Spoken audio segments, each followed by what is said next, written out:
As 5 dificuldades para escrever a verdade. Por Bertolt Brecht, poeta e dramaturgo alemão, texto escrito em 1934. Tradução Ernesto Sampaio. Publicado no Diário de Lisboa, em 25 de abril de 1982. Hoje, o escritor que deseje combater a mentira e a ignorância tem de lutar, pelo menos, contra as 5 dificuldades. É-lhe necessária a coragem de dizer a verdade, numa altura em que por toda a parte se empenham em sufocá-la, a inteligência de a reconhecer, quando por toda a parte a ocultam, a arte de a tornar manejável como uma arma, o discernimento suficiente para escolher aqueles em cujas mãos ela se tornará eficaz, finalmente, precisa de ter habilidade para difundir entre eles. Estas dificuldades são grandes para os que escrevem sob o jugo do fascismo, aqueles que fugiram ou foram expulsos também sentem o peso delas, e até os que escrevem num regime de liberdades burguesas não estão livres da sua ação. A coragem de dizer a verdade. É evidente que o escritor deve dizer a verdade, não a calar nem a abafar, e nada escrever contra ela. É sua obrigação evitar rebaixar-se diante dos poderosos, não enganar os fracos, naturalmente, assim como resistir à tentação do lucro que advém de enganar os fracos. Desagradar aos que tudo possuem equivale a renunciar, seja o que for. Renunciar ao salário do seu trabalho equivale por vezes a não poder trabalhar, e recusar ser célebre entre os poderosos é muitas vezes recusar qualquer espécie de celebridade. Para isso precisa-se de coragem. As épocas de extrema opressão costumam ser também aquelas em que os grandes e nobres temas estão na ordem do dia. Em tais épocas, quando o espírito de sacrifício é exaltado ruidosamente, precisa o escritor de muita coragem para tratar de temas tão mesquinhos e tão baixos como a alimentação dos trabalhadores e o seu alojamento. Quando os camponeses são cobertos de honrarias e apontados como exemplo, é corajoso o escritor que fala da maquinaria agrícola e dos pastos baratos que aliviariam o tão exaltado trabalho dos campos. Quando todos os altifalantes espalham aos 4 ventos que o ignorante vale mais do que o instruído, é preciso coragem para perguntar: vale mais por quê? Quando se fala de raças nobres e de raças inferiores, é corajoso o que pergunta se a fome, a ignorância e a guerra não produzem odiosas deformidades. É igualmente necessária coragem para se dizer a verdade a nosso próprio respeito, sobre os vencidos que somos. Muitos perseguidos perdem a faculdade de reconhecer as suas culpas. A perseguição parece-lhes uma monstruosa injustiça. Os perseguidores são maus, dado que perseguem, e eles, os perseguidos, são perseguidos por causa da sua virtude. Mas essa virtude foi esmagada, vencida, reduzida à impotência. Bem fraca virtude ela era. Má, inconsistente e pouco segura virtude, pois não é admissível aceitar a fraqueza da virtude como se aceita a umidade da chuva. É necessária coragem para dizer que os bons não foram vencidos por causa da sua virtude, mas antes por causa da sua fraqueza. A verdade deve ser mostrada na sua luta com a mentira e nunca apresentada como algo de sublime, de ambíguo e de geral. Este estilo de falar dela convém justamente à mentira.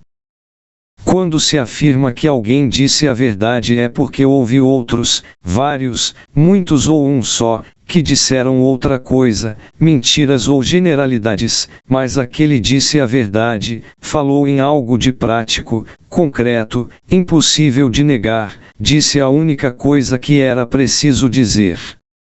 Não se carece de muita coragem para deplorar em termos gerais a corrupção do mundo e para falar num tom ameaçador, nos sítios onde a coisa ainda é permitida, da desforra do espírito. Muitos simulam a bravura como se os canhões estivessem apontados sobre eles, a verdade é que apenas servem de mira a binóculos de teatro. Os seus gritos atiram algumas vagas e generalizadas reivindicações, à face de um mundo onde as pessoas inofensivas são estimadas. Reclamam em termos gerais uma justiça para a qual nada contribuem, apelam pela liberdade de receber a sua parte do espólio que sempre têm partilhado com eles. Para esses, a verdade tem de soar bem.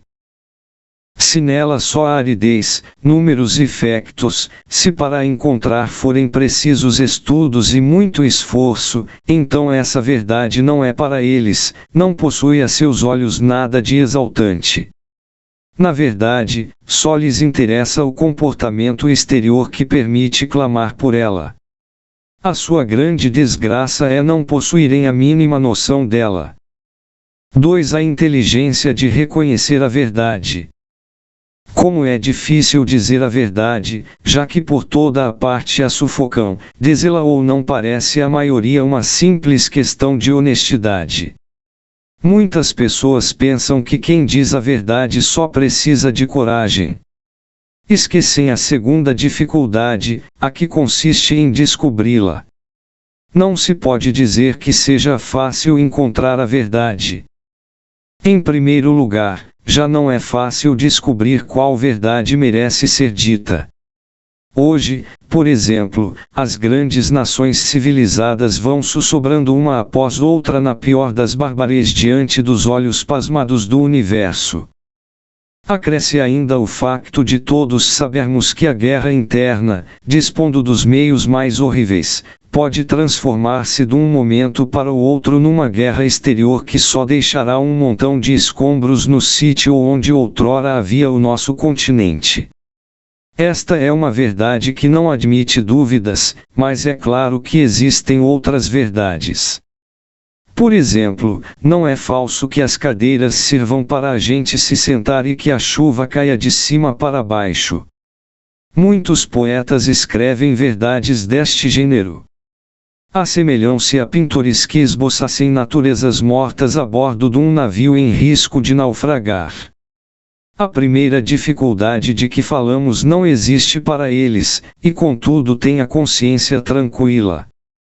Esgalham o quadro num desprezo soberano pelos poderosos, mas também sem se deixarem impressionar pelos gritos das vítimas. O absurdo do seu comportamento engendra neles um profundo pessimismo que se vende bem, os outros é que têm motivos para se sentirem pessimistas ao verem o modo como esses mestres se vendem. Já nem sequer é fácil reconhecer que as suas verdades dizem respeito ao destino das cadeiras e ao sentido da chuva, essas verdades soam normalmente de outra maneira, como se estivessem relacionadas com coisas essenciais, pois o trabalho do artista consiste justamente em dar um ar de importância aos temas de que trata.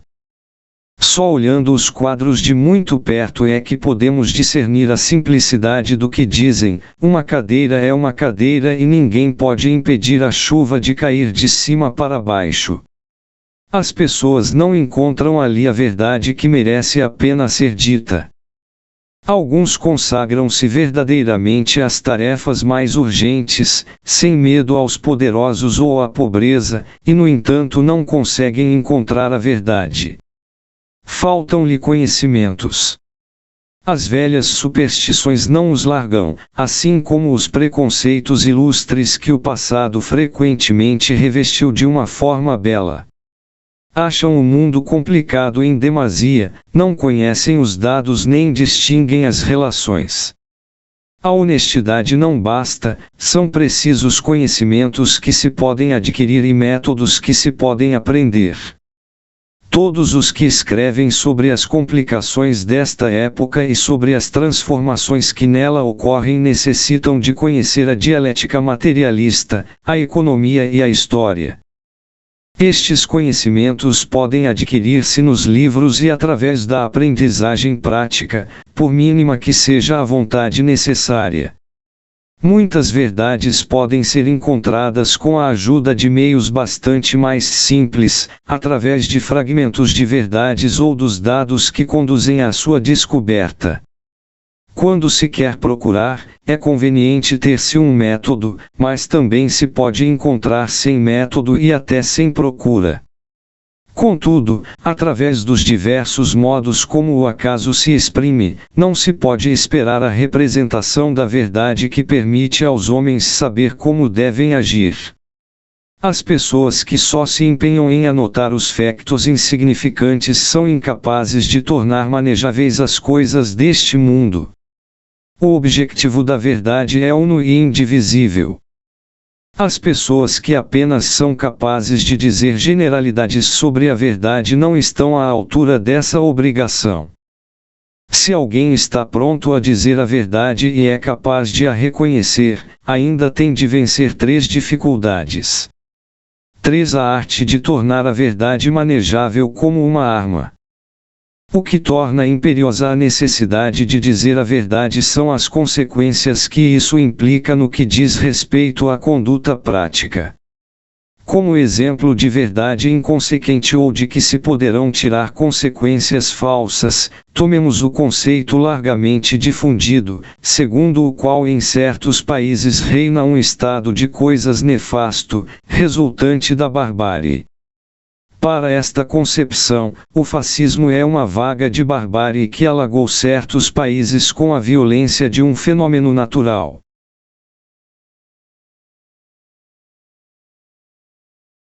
Os que assim pensam, entendem o fascismo como um novo movimento, uma terceira força justaposta ao capitalismo e ao socialismo, e que os domina. Para quem partilha esta opinião, não só o movimento socialista, mas também o capitalismo teriam podido, se não fosse o fascismo, continuar a existir, etc. Naturalmente que se trata de uma afirmação fascista, de uma capitulação perante o fascismo. O fascismo é uma fase histórica na qual o capitalismo entrou, por consequência, algo de novo e ao mesmo tempo de velho. Nos países fascistas, a existência do capitalismo assume a forma do fascismo, e não é possível combater o fascismo senão enquanto capitalismo, senão enquanto forma mais nua, mais cínica, mais opressora e mais mentirosa do capitalismo.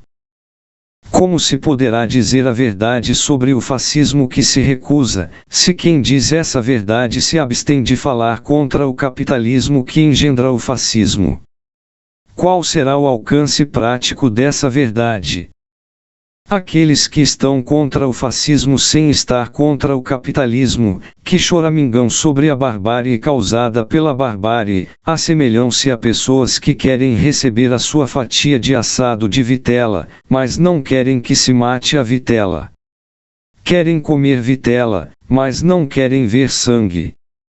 Para ficarem contentes, basta que o magarefe lave as mãos antes de servir a carne. Não são contra as relações de propriedade que produzem a barbárie, mas são contra a barbárie. As recriminações contra as medidas bárbaras podem ter uma eficácia episódica, enquanto os auditórios acreditarem que semelhantes medidas não são possíveis na sociedade onde vivem. Certos países gozam do raro privilégio de manter relações de propriedade capitalistas por processos aparentemente menos violentos. A democracia ainda lhes presta os serviços que noutras partes do mundo só podem ser prestados mediante o recurso à violência, quer dizer, aí a democracia chega para garantir a propriedade privada dos meios de produção.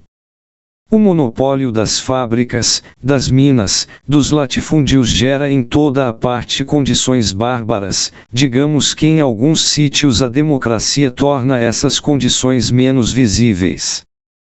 A barbárie torna-se visível logo que o monopólio já só pode encontrar proteção na violência nua.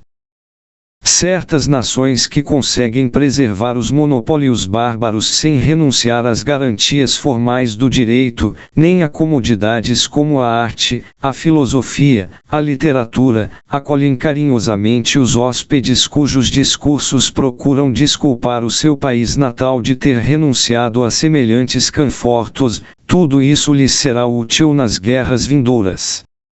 É lícito dizer-se que reconheceram a verdade, aqueles que reclamam a torto e a direito uma luta sem quartel contra a Alemanha, apresentada como verdadeira pátria do mal da nossa época, sucursal do inferno, caverna do anticristo.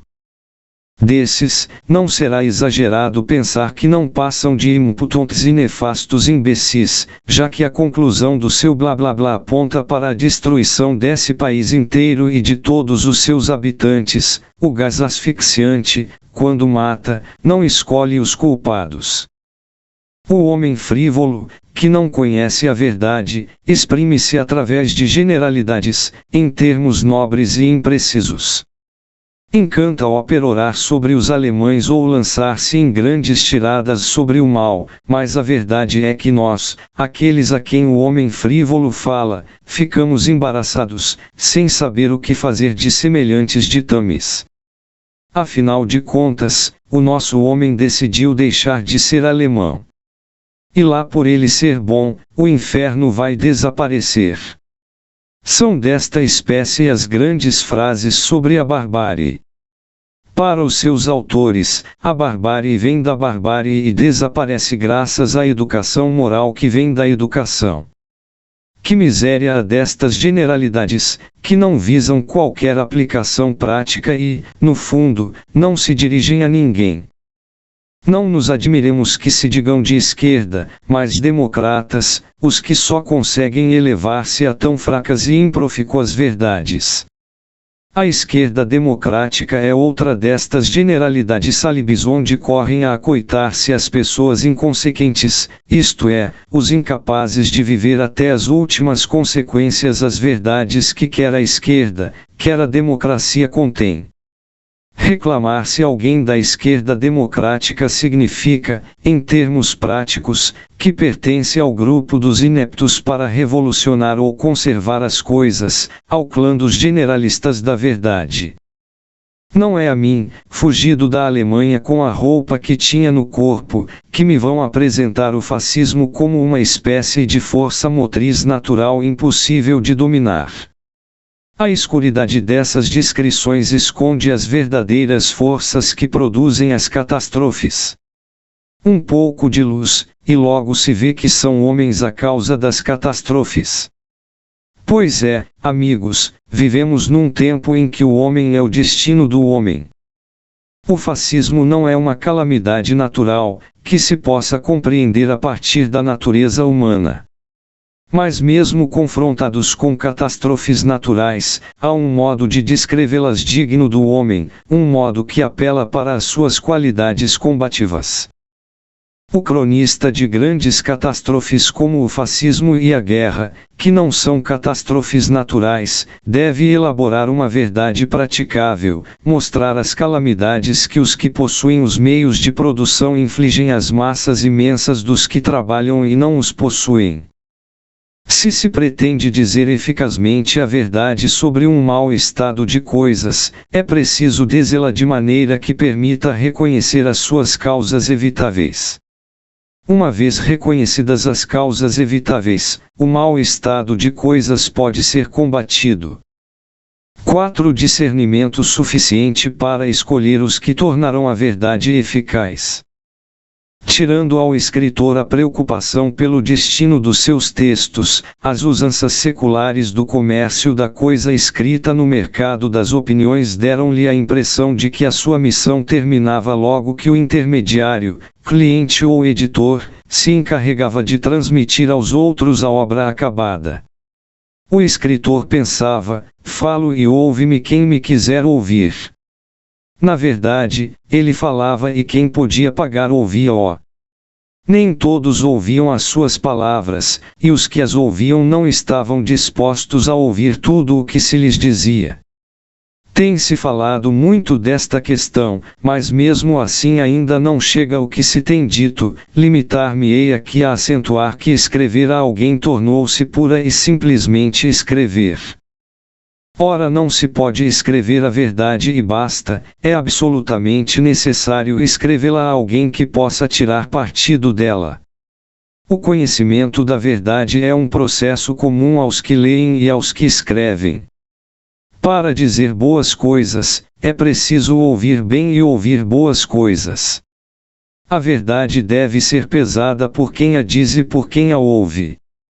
E para nós que escrevemos, é essencial saber a quem a dizemos e quem nola diz.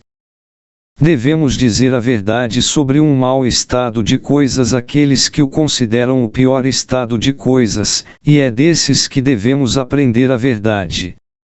Devemos não só dirigir-nos às pessoas que têm uma certa opinião, mas também aos que ainda a não têm e deviam tê-la, ditada pela sua própria situação. Os nossos auditórios transformam-se continuamente.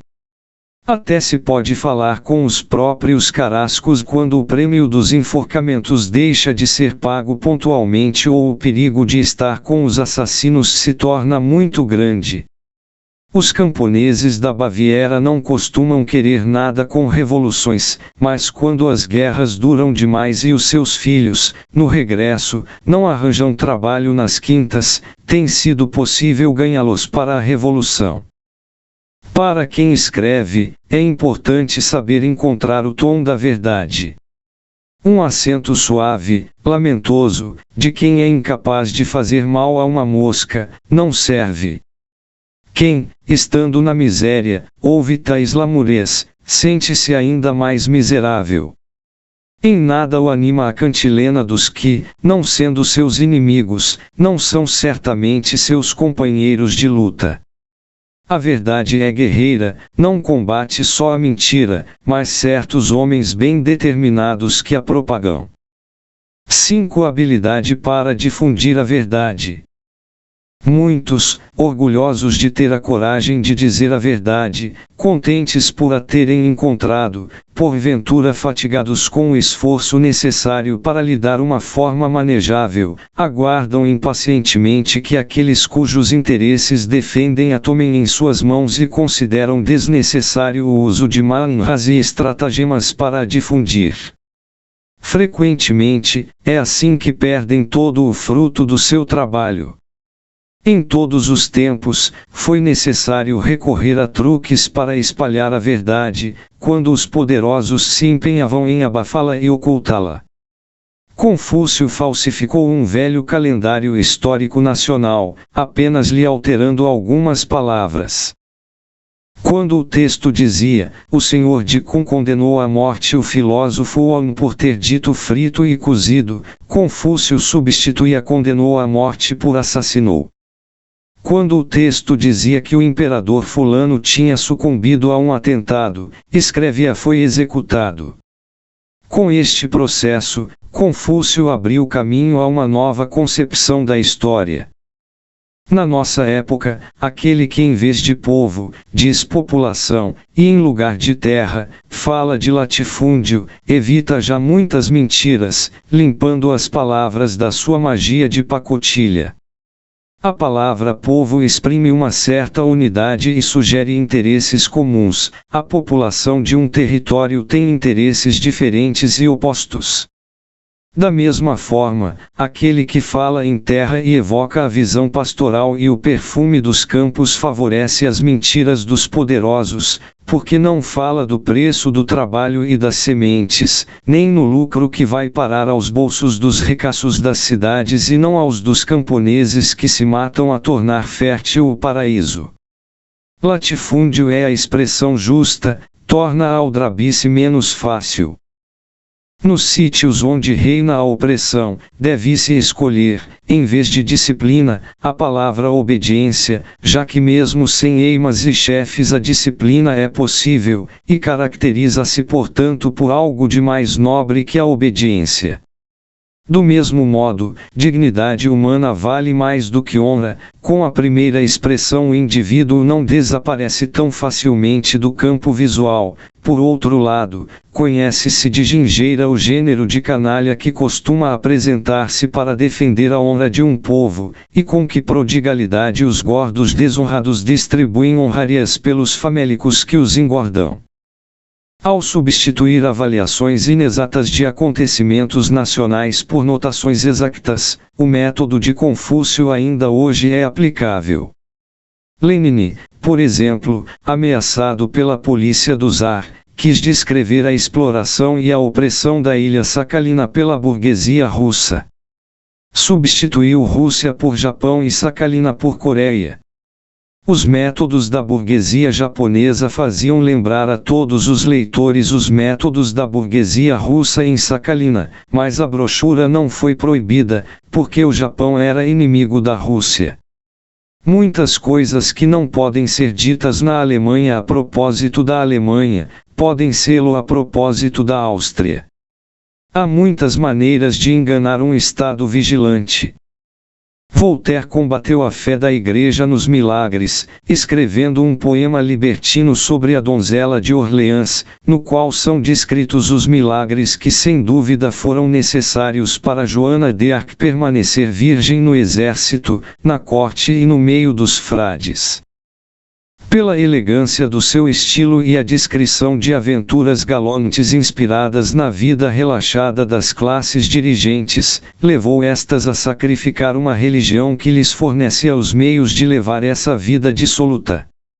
Mais e melhor deu assim às suas obras a possibilidade de atingir por vias ilegais aqueles a quem eram destinadas. Os poderosos que Voltaire contava entre os seus leitores favoreciam ou toleravam a difusão dos livros proibidos, e desse modo sacrificavam a polícia que protegia os seus prazeres. E o grande Lucrécio sublinha expressamente que, para propagar o ateísmo epicurista, confiava muito na beleza dos seus versos. Não há dúvida de que um alto nível literário pode servir de salvo-conduto à expressão de uma ideia.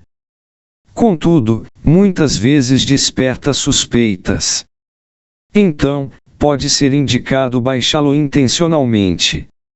É o que acontece, por exemplo, quando sob a forma desprezada do romance policial, se introduz a socapa, em lugares discretos, a descrição dos males da sociedade. O grande Shakespeare baixou o seu nível por considerações bem mais fracas, quando tratou com uma voluntária ausência de vigor o discurso com que a mãe de Coriolano tentou travar o filho, que marchava sobre Roma. Shakespeare pretendia que Coriolano desistisse do seu projeto, não por causa de razões sólidas ou de uma emoção profunda, mas por uma certa fraqueza de caráter que o entregava aos seus velhos hábitos. Encontramos igualmente em Shakespeare um modelo de Manhas na difusão da verdade, o discurso de Marco Antônio perante o corpo de César, quando repete com insistência que Brutus, assassino de César, é um homem honrado, descrevendo ao mesmo tempo o seu acto, e a descrição do acto provoca mais impressão que a do autor. Jonathan Swift propôs numa das suas obras o seguinte meio de garantir o bem-estar da Irlanda: meter em salmoura os filhos dos pobres e vendê-los como carniça no talho. Através de minuciosos cálculos, provava que se podem fazer grandes economias quando não se recua diante de nada. Swift armava voluntariamente em imbecil, defendendo uma maneira de pensar abominável e cuja ignomínia saltava aos olhos de todos. O leitor podia se mostrar mais inteligente, ou pelo menos mais humano que Swift, sobretudo aquele que ainda não tinha pensado nas consequências decorrentes de certas concepções. São consideradas baixas as atividades úteis aos que são mantidos no fundo da escala, a preocupação constante pela satisfação de necessidades, o desdém pelas honrarias com que procuram engodar os que defendem o país onde morrem de fome, a falta de confiança no chefe quando o chefe nos leva a todos à catástrofe, a falta de gosto pelo trabalho quando ele não alimenta o trabalhador, o protesto contra a obrigação de ter um comportamento de idiotas, a indiferença para com a família, quando de nada serve a gente interessar-se por ela. Os esfomeados são acusados de guludice, os que não têm nada a defender, de covardia, os que duvidam dos seus opressores, de duvidar da sua própria força, os que querem receber a justa paga pelo seu trabalho, de preguiça, etc. Numa época como a nossa, os governos que conduzem as massas humanas à miséria, têm de evitar que nessa miséria se pense no governo, e por isso estão sempre a falar em fatalidade. Quem procura as causas do mal, vai parar à prisão antes que a sua busca atinja o governo. Mas é sempre possível opormos-nos à conversa fiada sobre a fatalidade, pode-se mostrar, em todas as circunstâncias, que a fatalidade do homem é obra de outros homens. Até na descrição de uma paisagem se pode chegar a um resultado conforme a verdade, quando se incorporam à natureza as coisas criadas pelo homem. Recapitulação. A grande verdade da nossa época, só seu conhecimento em nada nos faz avançar, mas sem ela não se pode alcançar nenhuma outra verdade importante, é que o nosso continente se afunda na barbárie porque nele se mantém pela violência determinadas relações de propriedade dos meios de produção. De que serve escrever frases corajosas mostrando que é bárbaro o estado de coisas em que nos afundamos, o que é verdade, se a razão de termos caído nesse estado não se descortina com clareza? É nossa obrigação dizer que, se tortura, é para manter as relações de propriedade. Claro que ao dizermos isso perdemos muitos amigos, aqueles que são contra a tortura porque julgam ser possível manter sem ela as relações de propriedade, o que é falso. Devemos dizer a verdade sobre as condições bárbaras que reinam no nosso país a fim de tornar possível a ação que as fará desaparecer, isto é, que transformará as relações de propriedade. Devemos dizê-la aos que mais sofrem com as relações de propriedade e estão mais interessados na sua transformação, ou seja, aos operários e aos que podemos levar a aliarem-se com eles, por não serem proprietários dos meios de produção, embora associados aos lucros e benefícios da exploração de quem produz. É claro, devemos proceder com astúcia. Devemos resolver em conjunto, e ao mesmo tempo, estas 5 dificuldades, já que não podemos procurar a verdade sobre condições bárbaras sem pensar nos que sofrem essas condições e estão dispostos a utilizar esse conhecimento. Além disso, temos de pensar em apresentar-lhes a verdade sob uma forma susceptível de se transformar numa arma nas suas mãos, e simultaneamente com a astúcia suficiente para que a operação não seja descoberta e impedida pelo inimigo. São estas as virtudes exigidas ao escritor empenhado em dizer a verdade.